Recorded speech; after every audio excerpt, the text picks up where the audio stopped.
get us started. So, hi, this is Mary Beth Harrison with the Dallas Native Team, and I have a wonderful guest today, one who I just adore and have used, and so which I think you all kind of caught on that most of the people that I have on these shows, I have had personal experience with, so I can speak very thoroughly about the plant whisperer over here beside me. So Johnette Roundtree, I want to, with Roundtree Landscaping, sorry, let's get that out right.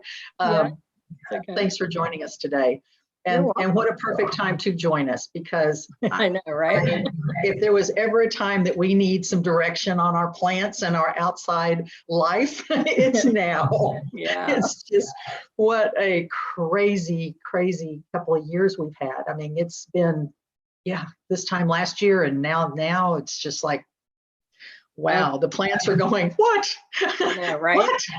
Well, and then COVID hits, we all want to be using our yards as extensions of our home, right? And then we have the bad freeze last year and everybody's properties look terrible. And, yeah, so it's been quite the ride. It's been, I'm sure, a catch up for you guys.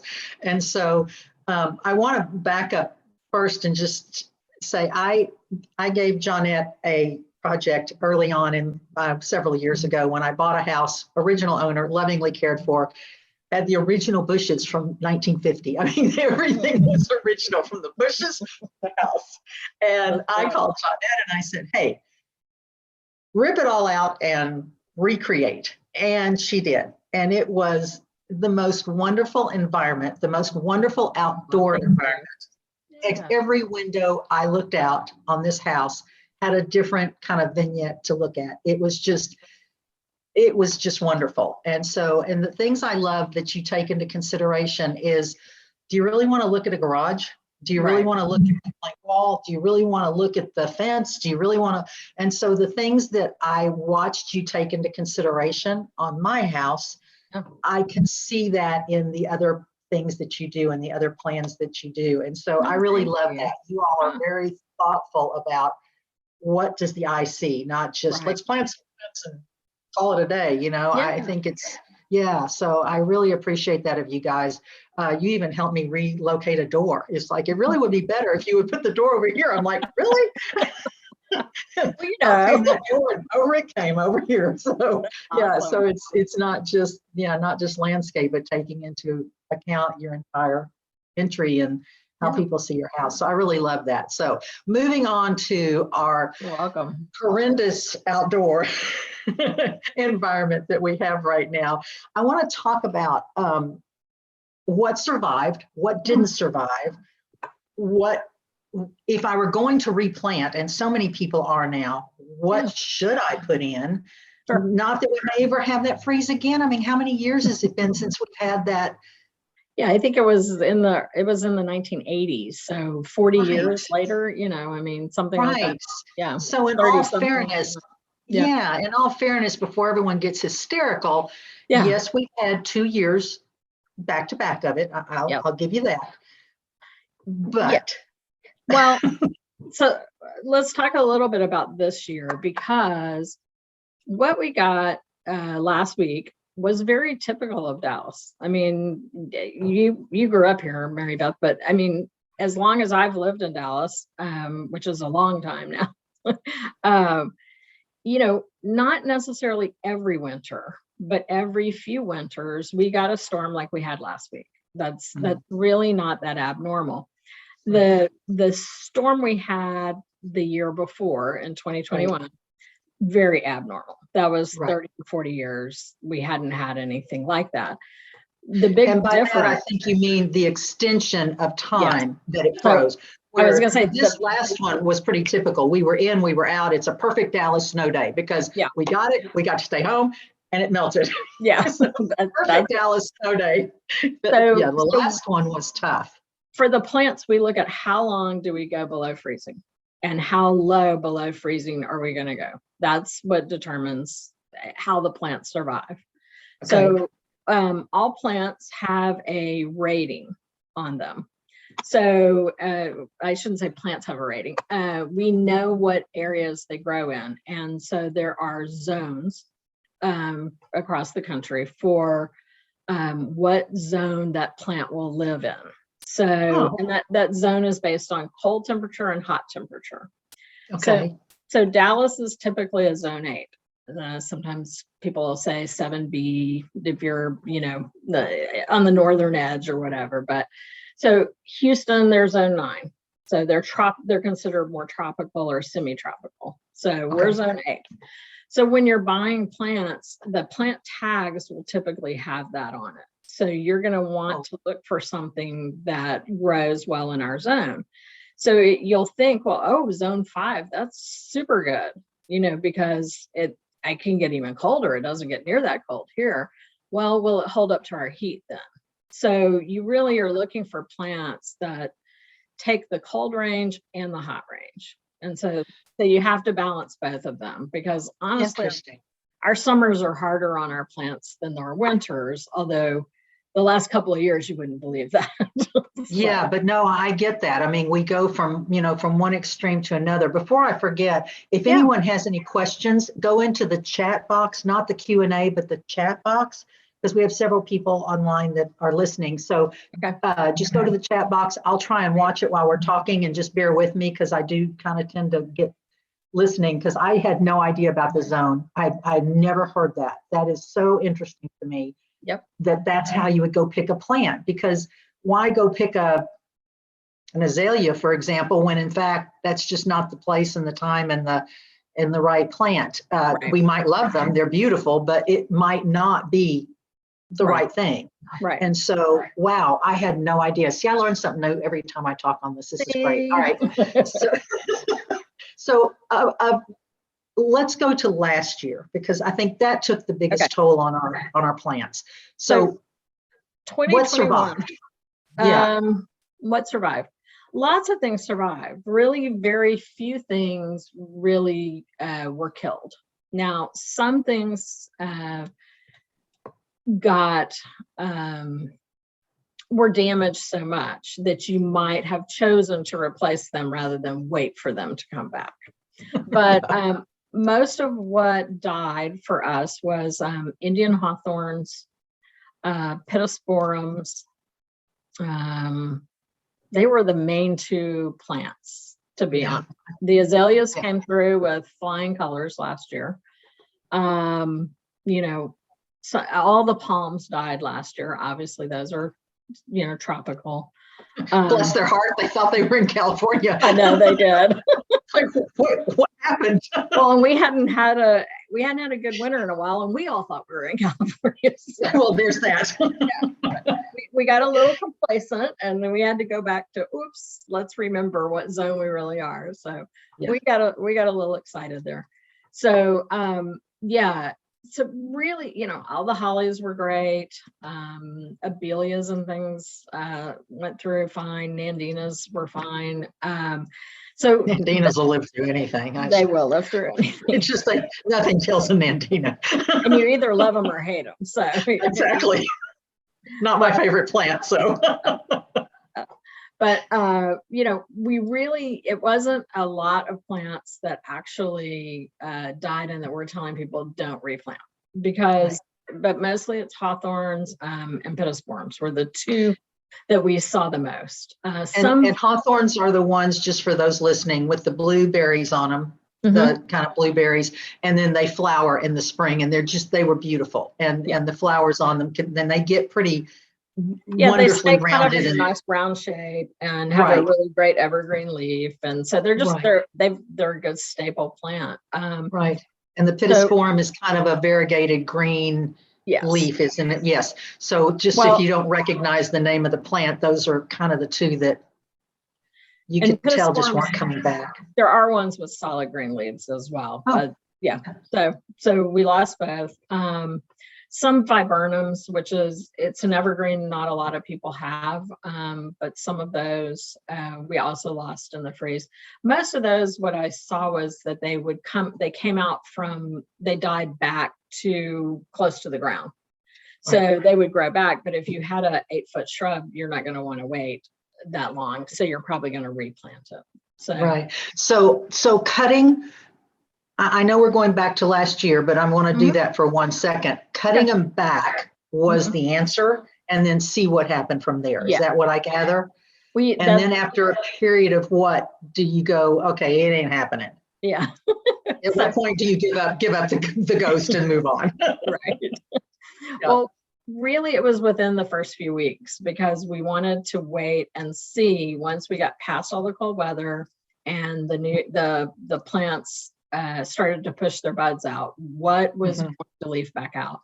And then at that point you could say, well, it is going to come back, but this is about how long it'll take it to get there. Are you comfortable with that? Because like you said, how big again, begin with. Yeah. If the plant had to be cut back a foot and it was only a 2-foot plant, well, it'll probably recover most of that this year. So leave it and let it do its thing. You can always come back and replace it next year, so but if you had a 10-foot plant and you had to cut back 9 feet, it's going to take several years for it to get back to where it needs to be. Yeah, easier just to plant a new one and move on. Yeah. Right. So the root systems were well established, and the roots weren't damaged in that freeze. And that's really, really important.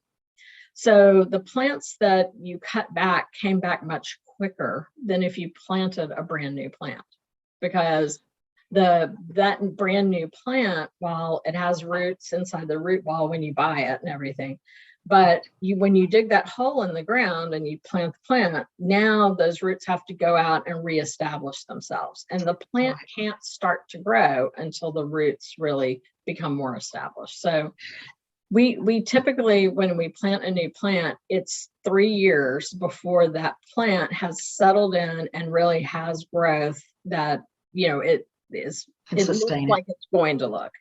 So that's what we were telling clients is, I'm not telling you not to replant, but let's just think it through. I want to be honest with you that we could replace it for you. Be happy to do that. However, let's wait and see what happens, because it may come back quicker than if I put a brand new plant in. So as long as it didn't look bad, a lot of times it was worth waiting. So. Right. And the good news is everyone's yards look the same. So it's not like keeping up with the Joneses, because their yard looked as bad as yours did. Everybody's did. Everyone took a toll on it. I want to go back to something you said about the roots, because that's a big deal. And so I want to talk about how could we have weathered the storm better? What could we have done knowing that this storm was coming? Because it wasn't like it was a maybe.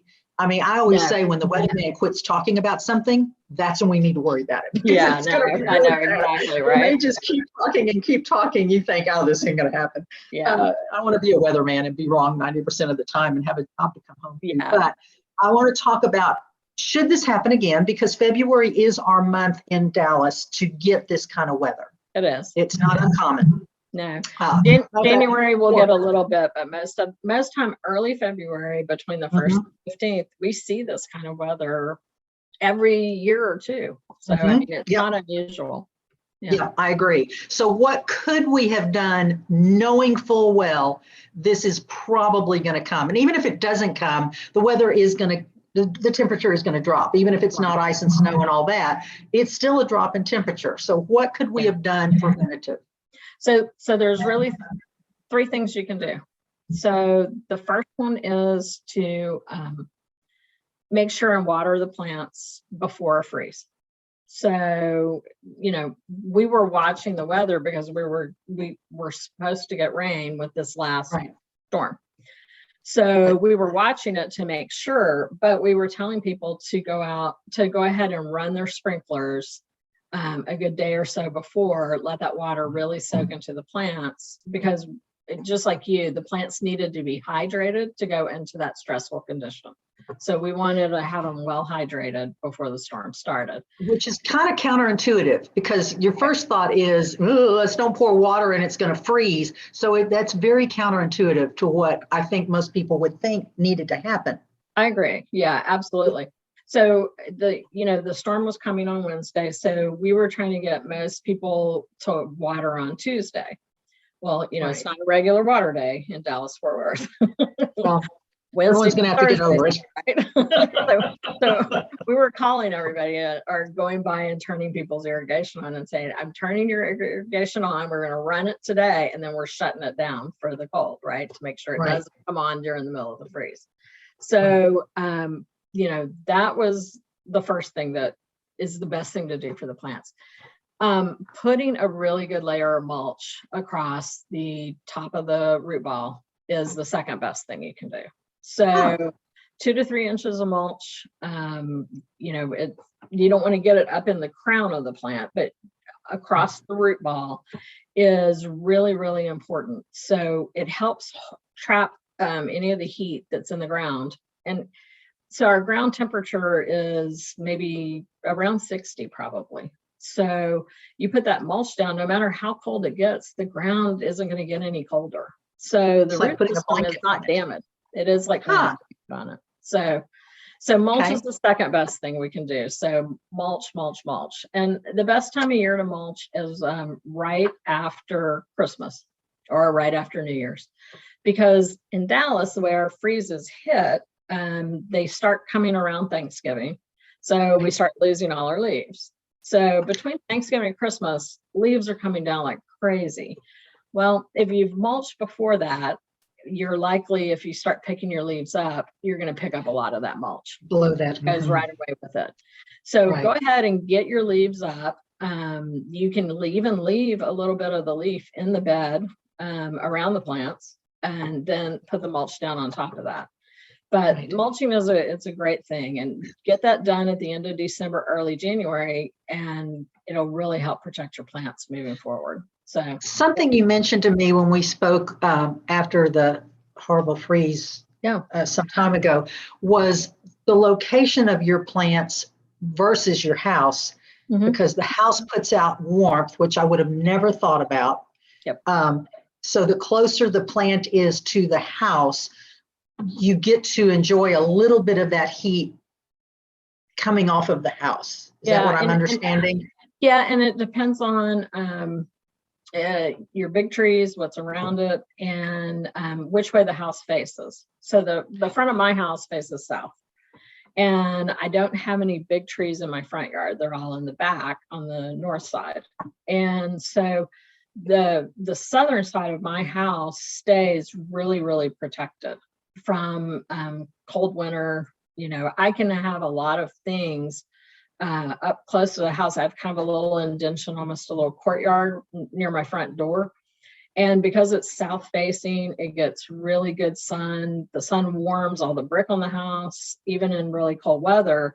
That little microclimate, if I put a thermometer out there, it's probably a good 5 degrees warmer, maybe even a little more. So, it doesn't protect it from ice though. So that becomes a different situation. But I could see, and it really would have never occurred to me, that your north exposure, because our storms come from the north and the west, typically, actually pretty often, but especially the cold, it definitely comes from the north. It really would not have occurred to me to think that the northern exposure is certainly going to get it worse than your southern or east or west exposure. So I get that. I love that term. If you do have a plant, if you have a plant that you really love, I love camellias. That's another one that we lost a lot of in 2021. So if you have a plant you really love like that, put it on the south side of the house. And after last year's freeze, one of the things we're recommending to people is don't not plant something you like. That's silly. Okay. But maybe don't plant 100 of them, as they say, all things in moderation, right? So, instead of planting, 50 new azaleas or 20 new something, plant a few less. And you and I keep using azaleas, and there's nothing bad about them. It's just no, there's not. It's just a good plant. Everybody knows. So. Yeah, and it's so beautiful in the spring. I'll be curious to see if it makes it as beautiful this spring after that freeze. But go ahead. So let me jump back to the third thing to protect the plants is you probably are driving around and seeing people out covering the plants. And so Yes. half of you are laughing about it and thinking, well, that doesn't do any good at all. But that's not true. It helps a lot.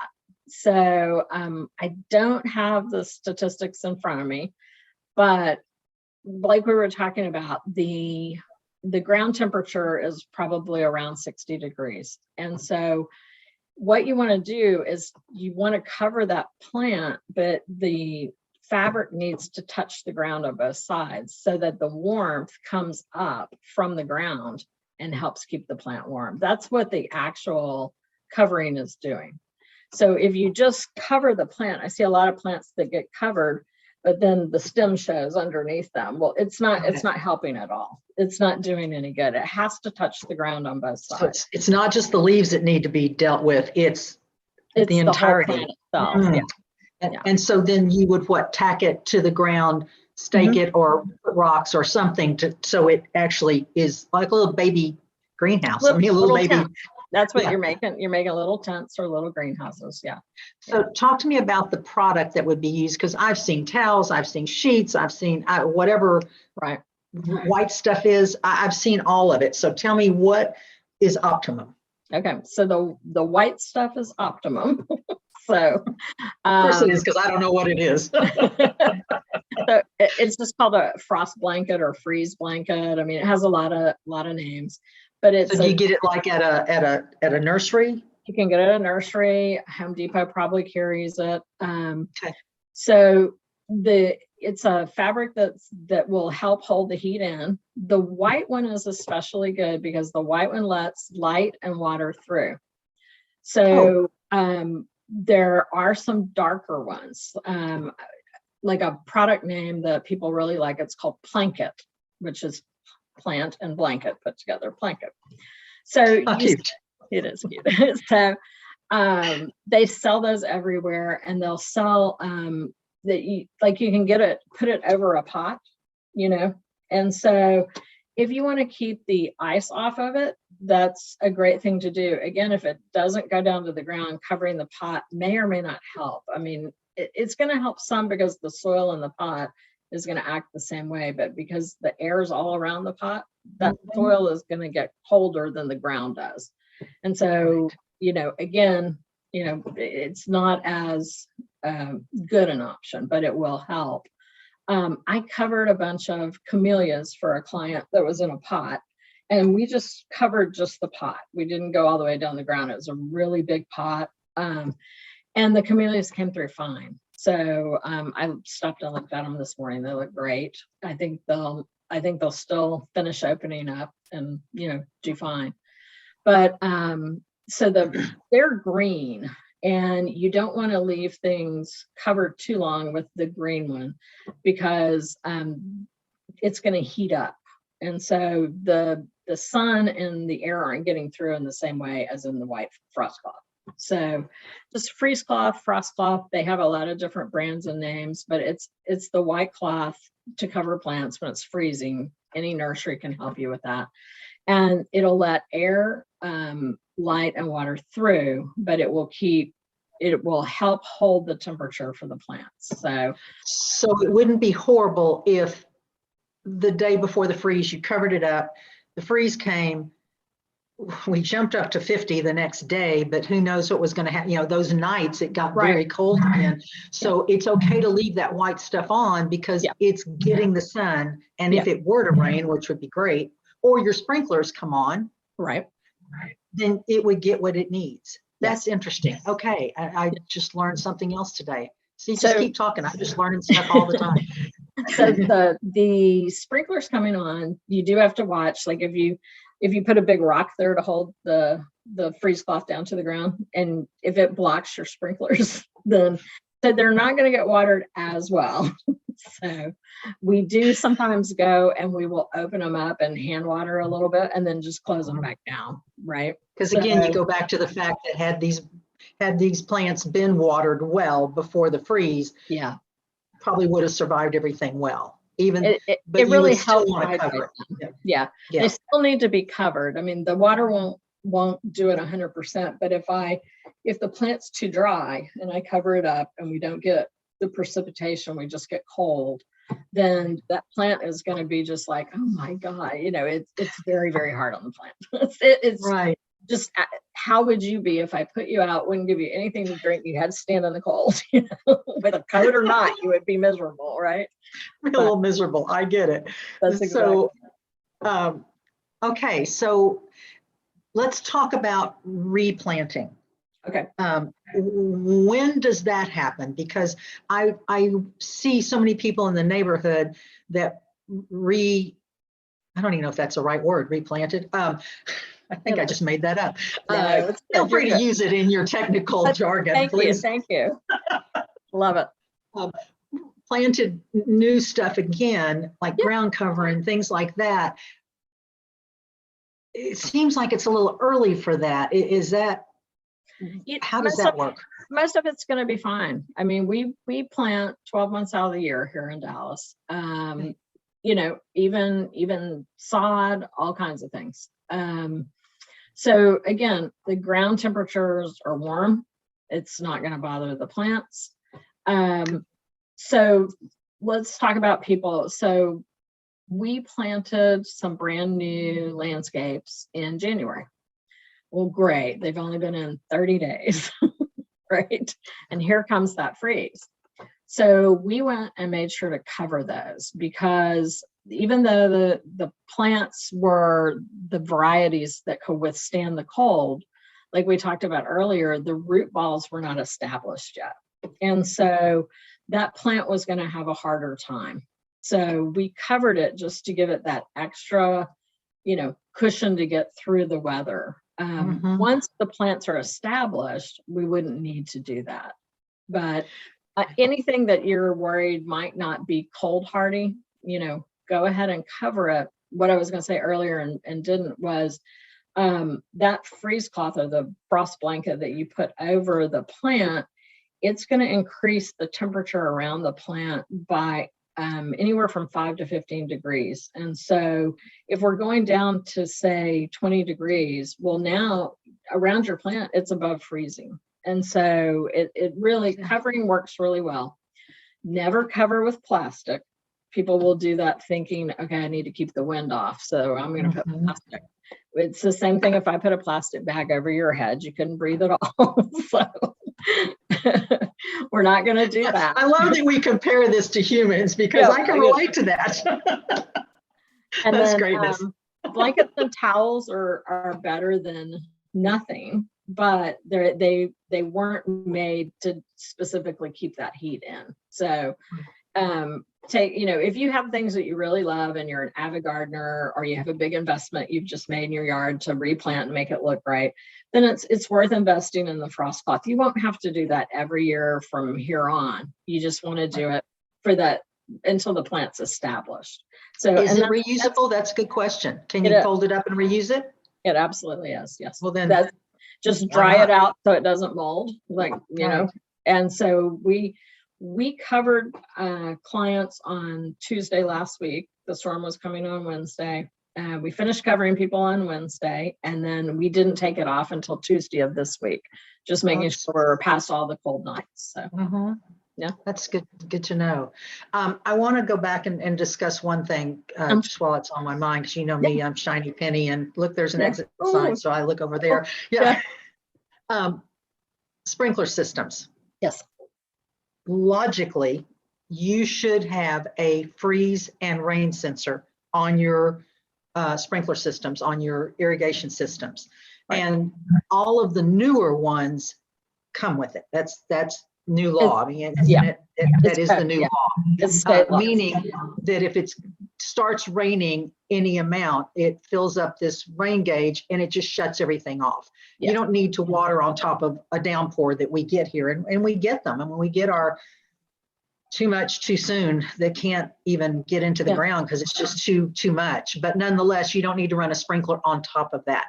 And the same thing applies to freezes. You do not need to be running your sprinkler as the temperature has now dropped to freeze, because all it's going to do is make an icicle on top of your plants. I mean, you've almost now exacerbated the problem. Right. Even if you didn't ice. You just made ice. So Yeah, right.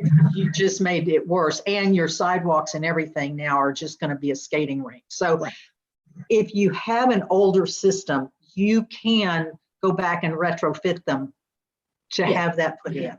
Yes. So just know that if I were going to have a home and a sprinkler system, it would be imperative to me that the rain sensor and the freeze sensor are on my sprinkler system. And it's not a big deal to do. It's not a big huge. expense. No, it's not, and worth everything, because it's either do that or lose your plants. So pay me now or pay me later. You're going to pay me. Yeah. I mean, it kind of comes. Well, it saves you water, and it reduces your liability, because if you're watering and somebody slips and falls on your sidewalk, then you know they may look to you. So it's state law now, and so we don't install anything or work on a system that doesn't have one. You know, but it's an easy retrofit. But it's a very simple thing to do. Right. I want to go back to those listening, because we do have quite a few on. If you have any questions, go to the chat box and put it in there, and I'll answer it from there. Rather than the Q&A, go to the chat box, and I'll answer whatever we can answer, or we'll make it up. You know, we do that. So one thing about a rain freeze is check it once or twice a year. And the way we check it, you'll be so shocked by this, right? So it has a little cup, and we take a cup of water and we pour it in. And did it shut it down? Did everything stop? Right? That's so technical. So technical. I'm giving away all these trade secrets here, Mary Beth. So turn your sprinkler on. Get it running, and then just find your rain freeze sensor, pour a cup of water in it. Now they're usually off the edge of the roof, so make sure somebody's holding your ladder. Do this carefully. That's one of those. Don't do this at home. Hire a professional. Yeah, exactly. But then we test the freeze sensor. We put it in a cup of ice, because it's gonna click off between 34 and 37 degrees. So, but squirrels love to chew on these things. Don't ask me why. And they are run by a battery. So just like your smoke alarm, you have to change the batteries from time to time. So does it beep at 2 o'clock in the morning? Because I would only want something that would beep at me at 2 o'clock. I think that's the way smoke alarms are. They come with a little thing that says, I only go bad at 2 o'clock in the morning. Yes, exactly. So I want to be sure that the rain sensor also beeps at me all night long. You know, it doesn't even beep. It just has a little flash. And it's in your garage, and you're in a hurry, and you didn't even look at it. So just set a time of year on your calendar and check your rain freeze. It's real good to do at the first of the year, because that's when we're going to get the freezing weather after that. Change the battery in it, make sure it's working. You're good to go. It's not a hard thing to do, but squirrels will chew them up. All kinds of things will happen. And so if it's not working, you just need to turn your sprinkler off until you can get it repaired. So yeah, it really is an important feature. It's not a maybe, gosh, I'd like to have that. It really is and like you said, it's now a state law. So if any new product that went in, and I don't remember, when did that law come into effect? I can't remember, Johnette. It's been a while now. Years. Maybe, 10 years probably. Understanding if you're buying an older home, just for coming from a buyer and a seller standpoint, and say the home was built in 1970, that law is grandfathered, because they weren't made to do that. But I go back to the fact that it's not an expensive fix for something that is so important to your long-term landscape. Because if you think I don't think people realize the amount of money that goes into beautiful landscape. I think it is, I mean, you look at the inside of homes and kitchens and bathrooms, and that's all wonderful. But when you see a backyard that is just an oasis, you can't even imagine how much time and money went into that. So it's a valuable component without having a tangible financial reward necessarily, but it does enhance and like you said, during COVID, if we all learned nothing else, we learned how important our outdoor space is. Yeah, And the cool thing is in Dallas, we can be outdoors, I mean, darn near 11 months out of the year, depending on our year. really You know, almost 12 months, because look at this past weekend, we had ice on the ground, but it was, 60 degrees. It was beautiful out, Right. And I want to go back to that because the storm that came, well, two things I want to go back to. The storm that came last year, we came off, if I recall, you'll know better than I do, that we came off of a really high temperature. It was really warm. Yeah. And then all of a sudden it just plummeted. And is that not take a toll? Yeah. And in fact, this storm we had last week, we're not seeing a lot of damage from it. Where plants that have damage, it was probably the cold weather we got in January, because December was super, super warm. And then we had like literally a 70, 80 degree week. And then it dropped down to, 19 or 20 degrees. So we didn't have freezing precipitation. No, it was Let me get that out. It was that one. Yeah, it was a dry. Right. And so that was definitely important to water ahead of time and all of that. But the plants suffered more that one because of when it's 70 and 80 degrees, the plants are transpiring more. They're moving more water and nutrients up and down because they're still growing. They're putting out new growth. And we were going, oh no, stop, little plants, don't do it. Go back. It's not time to come out. Go back. But so that a lot of that, what'll actually happen is when the temperatures get like that, something like a pittosporum, where the plant itself, the stems are somewhat soft, that it'll literally freeze the stem. You'll see cracks in them. And so how bad that damage is, we won't know until the plant tries to go through the heat of the summer. So sometimes a plant will come out, it'll look great, you think there's nothing wrong, and suddenly in July and August, you're like, why is my plant dying? Well, it was really damaged in the freeze and it's just now showing up. So, we can check the plants, kind of look at the scars on them, tell you what to keep an eye on. And if you see it, so it's easy enough to do. Most of the nurseries can probably help you. Definitely look for professional landscape companies. Obviously, we would love to come out and help you. So, yeah, I'm going to put in the chat as soon as I ask this next question. I'm going to go in the chat and put your contact information. Okay. Because I call you my plant whisperer. So, what can I say? I want to talk about those of us who don't have a yard, that have a balcony. Yep. Or just outdoor space, but coming off of cement, not ground. Right. Because me and plants, I absolutely love it. And I just didn't catch the January freeze. I don't know why that one just escaped me, but I was not prepared, because I usually just bring everything in. It's just easier than to try and cover it. And I learned that during the bad storm, when it was forever and ever, that covering those pots was not enough. It was the air coming into my balcony. It's just too much. It's circulating. I'm up higher. And it's a balcony. So same reason bridges freeze and stay frozen longer than the road. Right. It just has too much air blowing across it. So my bad. I did not catch the January one, and it did definitely take a toll on probably 75% of my stuff. So other than bringing them in, is there anything that you can do when you live in an environment of city living, where you have balconies or first floor patios or whatever? And of course, the first floor patio, you usually have a fence around it, which certainly helps stop that it doesn't stop on, say, my balcony. Right. So what would be the suggestion? And I'm going to go over here and type a minute and in the chat box and put Johnette's contact information. So you keep talking among yourselves, and I'm going to go over here and type it. So on a patio, I mean, you can cover them the same way we would cover them for the ground. It's going to definitely help with that. But if you have if your pots are small enough, you might think about getting a couple of cardboard boxes, and actually just flip them upside down over your plant, put something heavy so they don't blow away.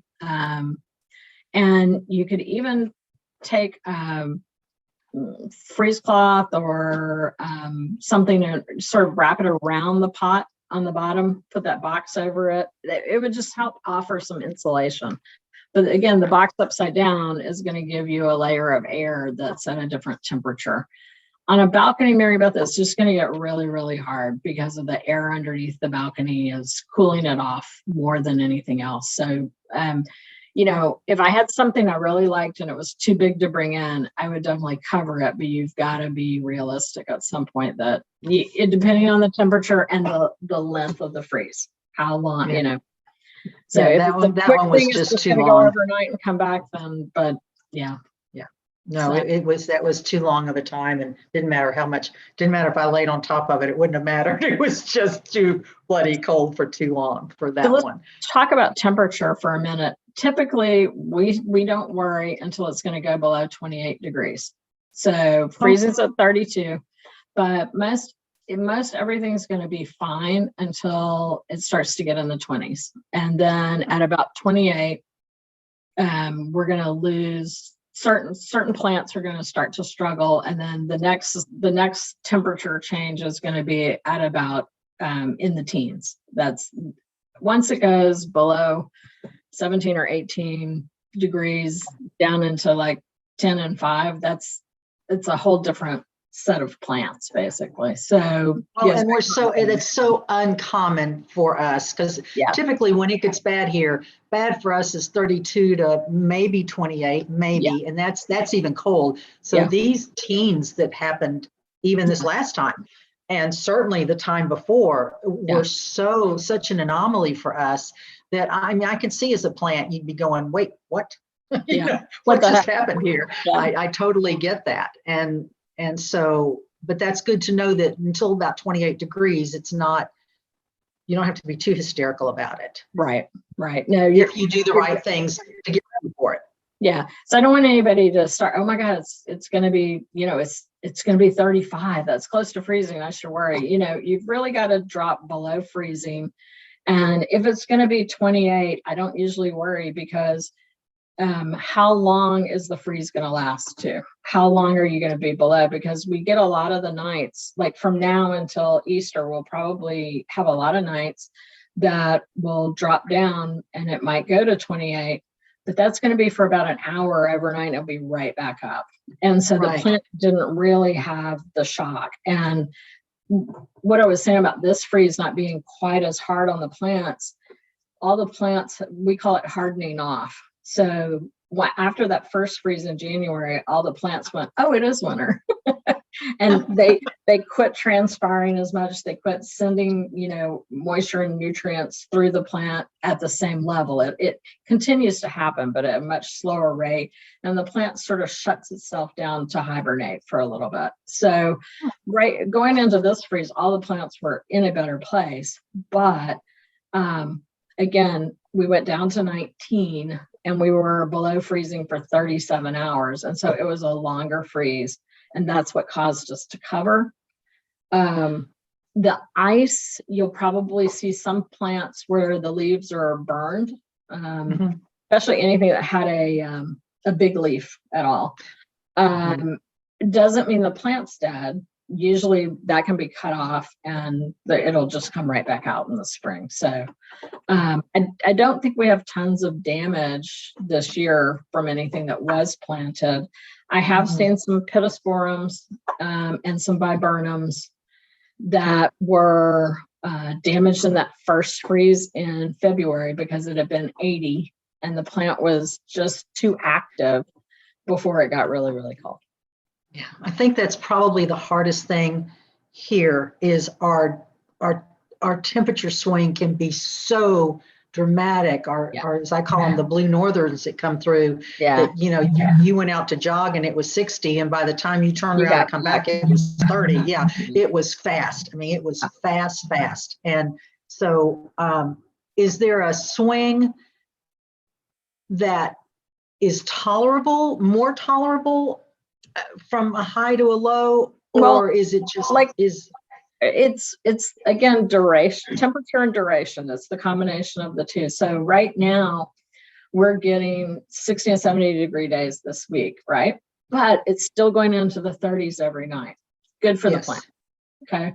So they're taking that temperature swing doesn't bother them at all, but every night it's still getting cool. And so it's keeping the plants in that semi-dormant state where, they know it's still winter and they're not trying to come out. Now, if our night temperatures rose up and it stayed in the 70s all week, and maybe our nights were only down to 50, the plant would be like, oh, I think it's spring now. I should go ahead and start doing my thing. So, it's not the temperature as much as it's temperature and duration is the combination of the two. So right now what we're getting, warm days, cool nights. To me, that's typical Dallas weather. It's perfect weather. I love it. The days are fabulous to be out. You put on a jacket or stay in at night and everybody's great. So yeah, no, I agree. That's good to know that it's the duration more than the temperature. Yeah. I mean, the temperature, yes, but the duration of it is the bigger at a deal. point, once we go below 28, I worry about temperature no matter what. But again, duration is part of the issue. So. Right. So, yeah, because typical for Dallas, I mean, it's not untypical for us to be that 50, 60 swing, every day. And so I think the plants here do pretty much go, oh, cool. This is good. This is where I'm supposed to be. Yeah. I'm really having a winter and I'm really having a regular temperature. So I get that. Yeah, for sure. And do water again this week, because I know we had a lot of rain with the freeze. But as we come out of it, it's dry right now. And so the plants have used up a lot of that water that they got a week ago. And so as the ice melted, I'm sure I'm seeing sopping wet yards, right? So probably don't need to water necessarily today, but over the next few days, go ahead and let your sprinkler run and put some water back down again. We're actually in a drought right now. And we are. Plants still need to be watered year round. They're not using as much water, so they don't need as much in the winter as they do in the summer. It cuts about in half, but they do need water. If you were watering 15 minutes a station, you would take it down to about 7 minutes? Yeah. 10 minutes? Probably so. One thing to think about too is rather than cutting the amount of water. So if you were watering 10 minutes instead of cutting it to 5, if you were watering twice a week, just water once. So cut it that way rather than the duration. So because the 5 minutes might have only put out a 1/4 inch of water and it didn't get deep enough to water all the roots thoroughly. So go ahead and leave your duration. You let it run as long as it's supposed to run, but instead of twice a week, make it once a week. So I just had a thought in my head that went right out. Oh, I know. I want people to hear what you're saying. Really important, especially new homeowners, because I think that the mentality is, oh, it's winter. I don't have to water. I don't have to water. Yeah. And that is so wrong. I really, if you get nothing out of this talk today, get that, because not only for your plants, but also for your foundation. Yeah. Because like Johnette said, we're in a drought, believe it or not. Yes, we had a really good rain the other day, but we're basically in a drought situation here. We have not had good rain this year at all. No, at all. And so when you take in the amount of rain that we need monthly, we're way behind the curve right now, way behind. And as we continue into spring, when these plants really need that water, now it's kind of like when people, I've always been told, when you register thirst, when you think, well, I'm kind of thirsty, you're already into dehydration. Right. That's your saying to you, you need some water here because you are dehydrated. And so some people look at their small plants like flowers and things like that, and when they see them kind of wilting, that's your telltale sign that there's not enough water there. It's just a good way to look at it and go, I think I need to put some water there. But our foundations, our soil is so expansive, and water makes the soil expand and rise up. and drought just sinks it down. It's the same thing when you don't get enough water. I mean, your skin gets dry, your body, your hair, everything just gets dry. Yeah. And so you can't let your foundation go through that roller coaster. Right. When you can keep an even keel on it and keep watering. And you don't want water to run up against your house. That's not the point here. You're not watering your house. You're watering your plants. Therefore, the water is sinking into the ground. Yeah. And so, please understand, I don't want you running water on your house. That's not the point. Plants are the same way as the foundation, though. They don't want the roller coaster. So just that consistency. So that's why I said, rather than cut your duration and give it less water, you're gonna water once a week instead of twice a week. And that's good advice. That's good to know. Just go a little bit longer, but do it less time. Yeah, because that way you're getting the right amount of moisture in the soil. So.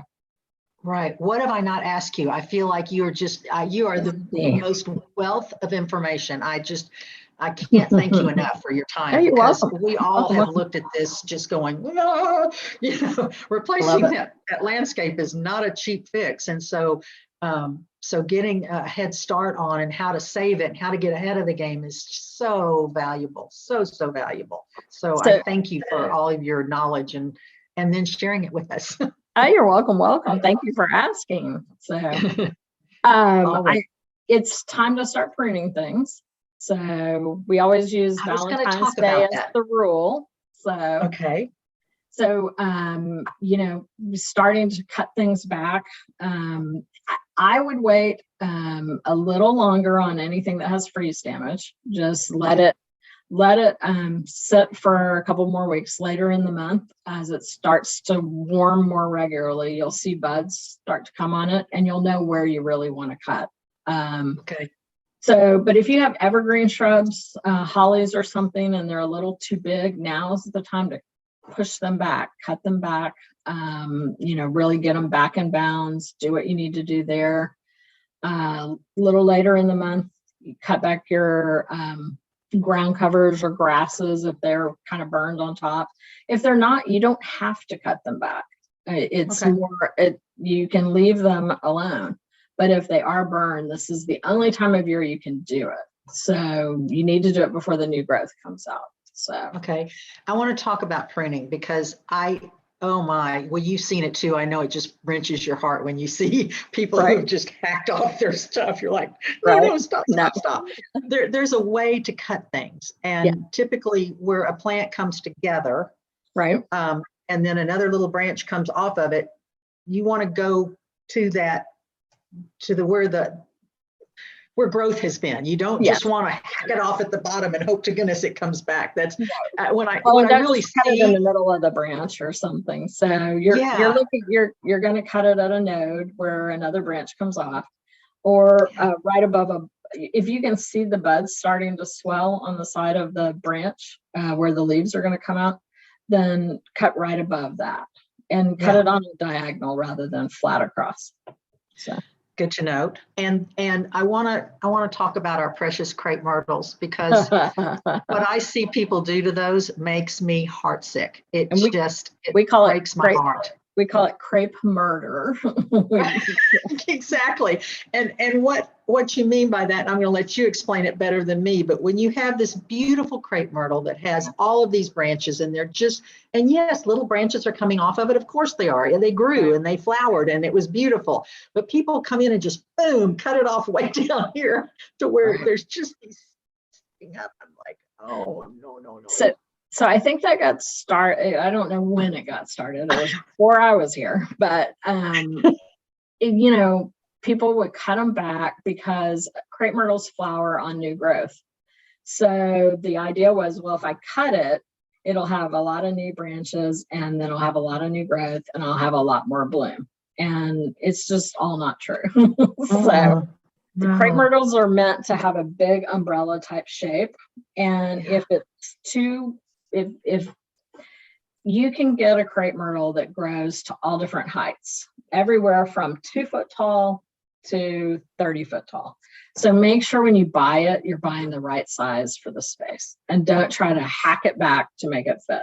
So that's really, it goes from that stub that Yeah. you've just done, and then it shoots out these just ugly, horrible branches from it. So it's not like you killed it, but you should have killed it because you just looked made it so horrible. ugly. You took what was beautiful about a crepe myrtle and Exactly. just devastated it. So, Yeah. oh my gosh, don't just hack off your crepe myrtles. You can cut the growth that got spindly. That's doable. And it's the Right. same thing as cutting your bushes. Go back to a nodule or a Yeah, whatever you call it. Yeah, and cut it there. Don't just randomly go in and, I get where you want to get the dead growth off because the flowers did bloom and they did die and it got spindly up there, but oh my, don't do it. Just say no. Just say no. Just say no. What else have I not covered? What else have I not just attacked today? Let's see. Yeah. Hard to know, Mary, but let's see. Yeah. My 20 questions that I can't, I was like, well, what about this? Well, what about that? So, how about, are my pansies going to come back? Good. That is a good thing. Yeah.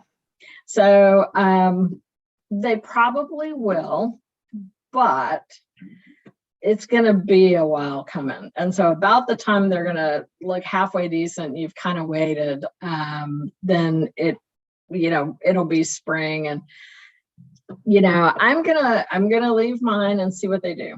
The funny thing is the ones that were under a tree look good. I didn't cover any of my pansies. They look good. The ones that were out in the open in the sun look terrible because they got a lot of ice on top of them. And that ice, it totally dehydrated it. It's like if you leave lettuce in the refrigerator too long. Yeah. So, they're still growing. The roots are good and all of that. They're probably, but they're going to be tiny and come back out. Well, it takes 2 or 3 months before they look decent. And so, at this point, you can pull them out. What are you going to replant with? Because there's really nothing in the nurseries right now. So we're in between times, and what's going to come out next is going to be the really early things. So things like petunias, some geraniums and things like that. They usually won't take the summer heat. So you may want to think about, do I have areas I could change and put perennials in, which perennials die back in the winter, but they come back each year. And so, it might be a time to think about, do I really want to keep doing annuals? So, that would be an option. Hopefully you put some tulips and daffodils in, so you have a really beautiful spring. The cold didn't bother them at all. Right, I was thinking caladiums too. Do caladiums make the cut, or is it a little bit too cold to put the caladiums in? It's too early. Don't plant caladiums till Mother's Day. Okay. Oh, well, there you go. My mom used to say, you don't plant things. My mom was the old farmer. You don't plant anything till after Easter. Right. So, that was the old thought. So honestly, our typical last freeze date in March, our average is March the 12th. So, we've had much later freezes than that because, I can remember one year in particular. I got all kinds of really great stuff. And I think it was at the 20-something of March. It was the end of March, 1st of April. It was snowing. And I don't know. I was like, for the last one, somehow some of this escaped me. And I was out there at 10 o'clock at night, pulling all my plants in, just mad as a hornet at myself. So, we took a vacation and we went out in shorts and t-shirts and it didn't just snow a little bit. It snowed. I mean, it was a lot of snow. So we were all going, what happened here? It was March. What in the world just happened here? So stranger things have happened here. Those late freezes, again, because the plants aren't established yet, cause potentially more damage to new landscape than something you planted a year ago. Because again, that plant's just not established. So if you plant something, no problem. We plant at every day of the year. So, we're planting things this week, but we'll keep an eye on it. And if it's going to get cold, we'll go cover it for that customer. So just keep in mind what could happen. Our typical last frost date is mid-April. So you don't really want to set out plants that could be tender, which are typically your geraniums and things like that, until after frost. So your mom was right with the after Easter thing. So, and She Claudia's usually got was right most. about a lot of things. I just didn't pay attention until I got old enough to go, maybe I she get was it. right Yeah, about that. I know.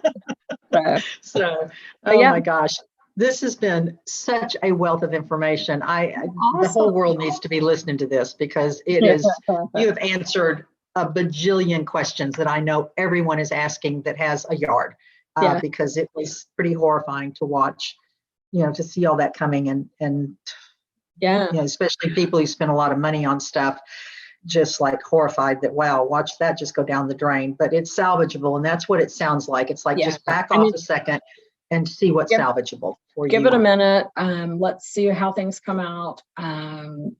Water is really all you can do right now.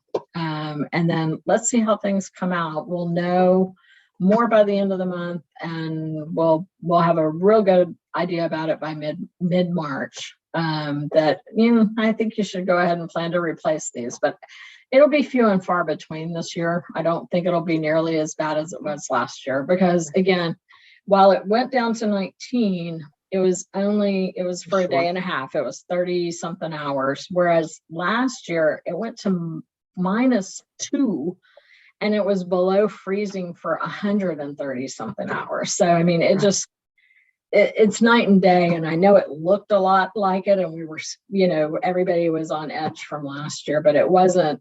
This is more typical for Dallas, and we can get through this with our plants pretty easily. So. Oh my gosh. All right. We are out of time, and you have been, again, just such a wealth of information. I've learned so many new things today, and I don't even have a yard anymore. And I've learned all kinds of new things today to share with my clients, which is really an important thing, is just sharing what we know and telling Awesome. people that. Guys, if y'all have questions, Johnette's information is on the chat box. And so, and it will Give be us a call online as well. And I'm telling you, you want someone's going to take good care of you. That's your girl. So anyway, thanks a lot. Thanks, Mary And Beth. Roundtree Landscaping, for those of you that didn't get it, and Johnette Taylor, and thanks so much. All right. Bye. See you soon. Bye.